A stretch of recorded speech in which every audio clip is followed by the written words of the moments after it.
অনেকেই ভেবেছে মারা গিয়েছি। একটি আন্দোলনে শাহবাগে বেশ কয়েকদিন আমি আন্দোলনে গিয়েছিলাম। তো তার মধ্যে একটি ক্লিপ ভাইরাল হয়েছে। প্রথমে কিন্তু মারা যাওয়ার খবরটি ছিল না, প্রথমে জাস্ট একটা নর্মাল ক্লিপ ভাইরাল হয়েছিল। সেক্ষেত্রে আমি কিছু বলিনি বা আমার কিছু বলার ছিল না, যেহেতু অনেকগুলো পেজ থেকে বা গণমাধ্যম থেকে সেটা ছড়ানো হয়। তারপরে কারফিউ হয়, অনেক ঘটনা ঘটে, এর মধ্যে আমি বগুড়া চলে আসি। তো বগুড়া আসার পরে একদিন আমি ঘুমাচ্ছিলাম, 11টা বাজে সকাল। এর মধ্যে আমার এক ফ্রেন্ড আমাকে কল দিয়েছে। তো আমি ঘুম চড়ানো কণ্ঠে ওকে জিজ্ঞেস করেছি যে কি হয়েছে।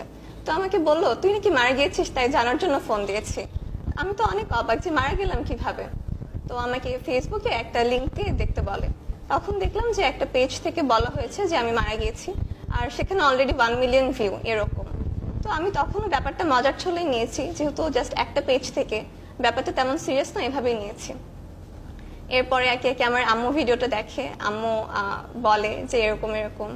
তখনও খুব একটা সিরিয়াস ছিল না বিষয়টা, কিন্তু যত দিন যায় বা যত সময় যায়, 2-1 দিনের মধ্যে ব্যাপারটা অনেক সিরিয়াস হয়ে যায় আমার মনে হয়। অনেকগুলো পেজ বা ভিডিওটা আপলোড করে, আর সবাই তো জানতো না যে আসলে যে আমি বেঁচে আছি নাকি মরে গেছি। অনেকেই আমার জন্য জান্নাত জান্নাত চাই, জান্নাত কামনা করে, সেখানে আমিন বলে। বিষয়টা প্রথমে যেহেতু যদিও আমি মজা হিসেবে নিয়েছি, বাট ব্যাপারটা আসলে আস্তে আস্তে সিরিয়াস হয়ে যায়, আমি মেন্টালি একটা প্রেশারের মধ্যে চলে আসি। যখন এই গুজবটি রটলো